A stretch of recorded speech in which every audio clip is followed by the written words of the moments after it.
Tämä tuotekehitysprojekti käynnistettiin tekemällä esiselvitys, jossa haastateltiin arkkitehtejä niin Suomessa kuin Espanjassa, Englannissa, Saksassa, Venäjällä, Hollannissa.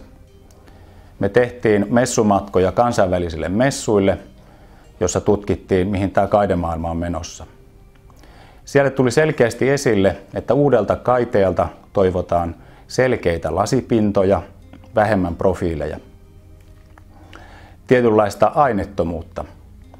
Tähän nykyiseen pystytolppamalliin oltiin selvästi jo kyllästyneitä.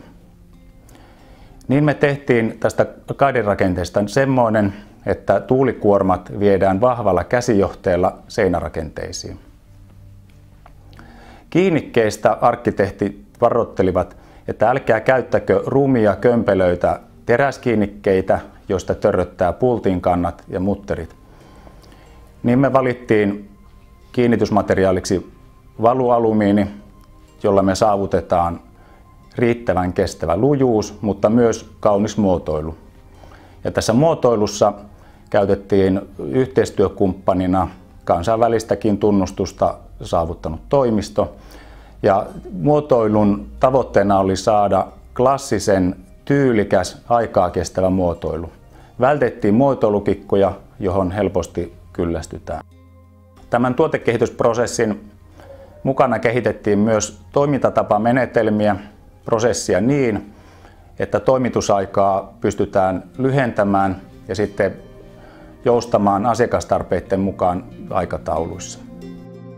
Tärkeintä asioita asumissa on se, että alapuolten parvekkeelta tai yläpuolen parvekkeelle ei tule savuja tai käryjä, lähinnä tupakan savua.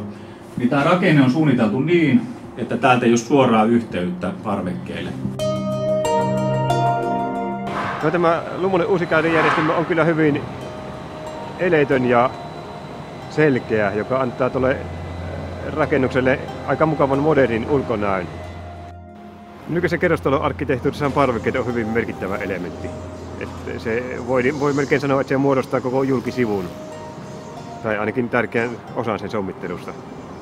Mutta tässäkin tapauksessa tämä parvekkeiden tällainen leikillinen rytmi tässä on oikeastaan se juttu, jonka ympärille koko arkkitehtuuri on rakentunut. Tässä kohteessa on haettu arkkitehtuurissa tiettyä innovatiivisuutta tai uutta näkemystä myös julkisivuissa, ja mielestäni tämä Lumonin uusi järjestelmä nivoutuu hyvin tähän kokonaisuuteen, täydentäen tätä tietynlaista uutta näkökulmaa, jota tässä on haettu. Tämä lasituskaide mahdollisimman eteerisiä ja eleettömiä, ja sitten on tavallaan tuosta väristä otettu semmoinen teema, millä luodaan sitä niin kuin vaihtelua tuohon fasaan. Kyllä, juuri näin. Se mikä tosiaan itse toivoisin, että yleistyisi enemmän tämmöiset kirkkaat parvekelasitukset myös tässä alaosassa, koska kun huoneistossa istutaan esimerkiksi niin kuin nojatuolissa tai sohvalla, niin sitten nähdään paremmin myös sinne kaukomaisemaan, jos se alaosa on myös kirkas. Ja tässäkin tapauksessa, kun tuolla on tuo Palokkajärvi siintää tuolla kaukomaisemassa, niin on loistavaa, että tämmöinen eleetön, puitteeton parvekelasi on vielä kauttaaltaan kirkas, niin se luo sen loistavan. Tuosta on kyllä helppo olla samaa mieltä. Keveä ilme ja niin kuin hyvä integrointi tähän meidän lasitusjärjestelmään, jolloin syntyy niin kuin ehjä ajateltu kokonaisuus. Vähäeleisyys ja tämä vahva läpinäkyvyys ulospäin. Joskus ehkä niinkin, että esimerkiksi osa siitä kaidelasista on, varsinkin se on vähän isompi parvi kuin tässä, että on osittain kirkasta ja osittain on sitten niin kuin silläkin pystytään tekemään paljon erilaista. Silti se on niin kuin ilmavan oloinen ja se hengittää ikään kuin visuaalisesti sen palurin.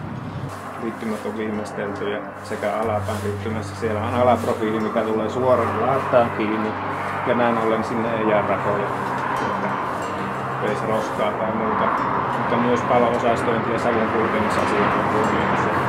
Tässä asennustavassa minimoituu nostimella.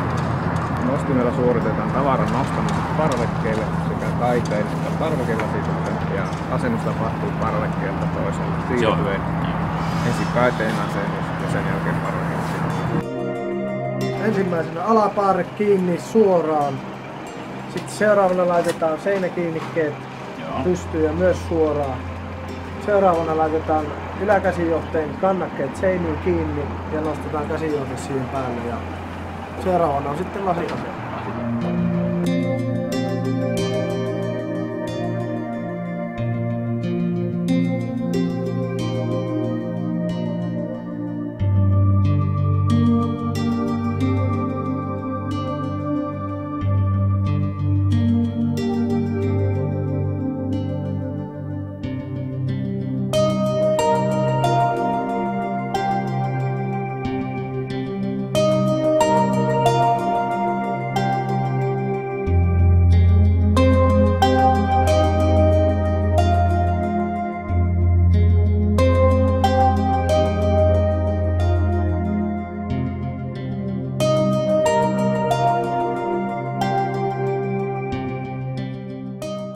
Kyllä siinä varmaan kun kaikki saa tosiaan hilippeet laatikoihin ja parvekekohtaisesti, niin varmaan tulee olemaan yhtä nopea asentaa, että ja ei tarvitse mitään reunapeltiä enää laittaa eikä mitään.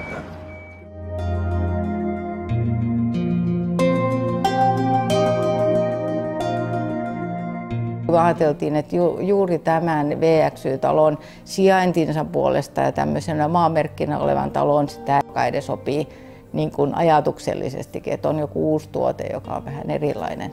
Ja kyllä antaa semmoista tosi hienoa uutta ilmettä. Ollaan satsattu tähän julkisivuun ja näihin vähän erilaisiin parvekkeisiin. Halutaan korostaa sitä näillä uusilla parvekekaiteillakin ja vähän uudella ilmeellä, että nyt Jyrkkälä uudistuu. Ja täytyy sanoa, että asennukset on mennyt hyvin, ollaan tyytyväisiä. No silloin aikanaan me ollaan viime saneerauksessa jo tuossa vuosituhannen alussa päädyttiin siihen, että kaikki parvekkeet lasitetaan ja meillä on vain positiivisia kokemuksia siitä. Lisää käytettävyyttä ja ihan kiinteistönomistajan kannalta pitää parvekkeet paremmassa kunnossa. Että ei täällä asukkaat voisi kuvitellakaan, etteikö parvekkeessa olisi laseja.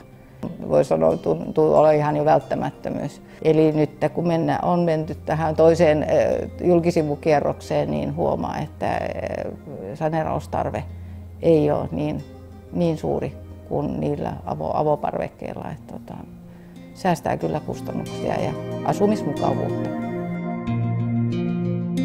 Urakoitsijan piti olla innovatiivinen ja tämä sattui erittäin hyvään saumaan, että meillä tuotekehityksessä oli kehitteillä uusi Lumon-kaide.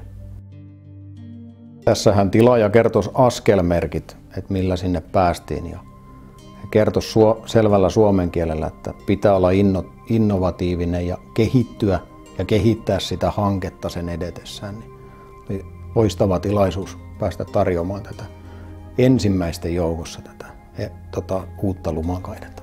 Vaikka järjestelmä onkin tuollainen tolpaton, niin arkkitehti kuitenkin halusi, että siitä ei näy läpi siitä lasista ja pitää olla vielä värimaailma kohdallaan. Siinä sitten haettiin hieman aikaa värejä, keksittiin se Polar White siihen ja sitten keksittiin niin toiselle puolelle tämmöinen sininen lasi, eli siihen vansevan kalvon taakse laminoitiin sitten vielä Polar White lasi tai kalvo, että saatiin sekin sitten läpinäkymättömäksi. Ja itse asiassa sieltä sisältäpäin katsottuna, niin ei se ollenkaan hullumman näköinen. Vielä ei ole tullut vastaan mitään vaikeuksia. Mittamaailmaosuus kohdalle. Kaikki tilatut tavarat on sinne asennettu oikean mittaisina. VXY-talossa ollaan saatu asennukset käyntiin nyt ja tämä UNKT osalta niin on tosi positiivisesti onnistunut asennukset. Ei ole ollut mitään hankaluuksia tavarasopivuuden kannalla ja se on saatu passaamaan tosi hyvin, vaikka lähtökohtaisesti ei ollut mitään tietoa, mitä me aletaan asentamaan. Ja asentajaltakin on saatu positiivisia terveisiä siitä, että varmasti päästään samaan urakkatahtiin, mitä muillakin meidän vastaavilla tuotteilla.